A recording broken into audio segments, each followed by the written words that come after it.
சாதம், சப்பாத்தி, தோசைன்னு எதுக்குனாலும் தொட்டுக்கிற மாரி செம்ம டேஸ்டான வெண்டைக்காய் மசாலா செய்யலாமா? 1/2 லிட்டர் பால் எடுத்துக்கோங்க. பொங்கி வந்ததும் எலுமிச்சம்பழ சாறு ஊத்தி திரிச்சிடுங்க. இந்த ஃப்ரெஷ்ஷான பன்னீர வடிகட்டி ரெடியா வச்சுக்கோங்க.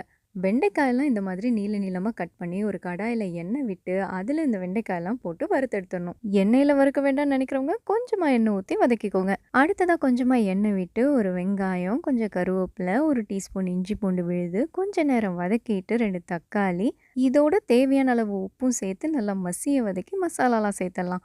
1/2 டீஸ்பூன் மஞ்சள் தூள், 1 டீஸ்பூன் மிளகாய்த்தூள், 1 டீஸ்பூன் மல்லித்தூள், 1/2 டீஸ்பூன் கரம் மசாலா எல்லாம் சேர்த்து கொஞ்ச நேரம் வதக்கிட்டு 1 கப் புளி தண்ணியை சேர்த்து நல்லா கலந்து விடுங்க. கொதிச்சதும் வறுத்து வச்சிருக்கிற வெண்டைக்காயை சேர்த்து கலந்து மூடி போட்டு எண்ணெய் பிரிஞ்சு வர வரைக்கும் வேக விடணும்.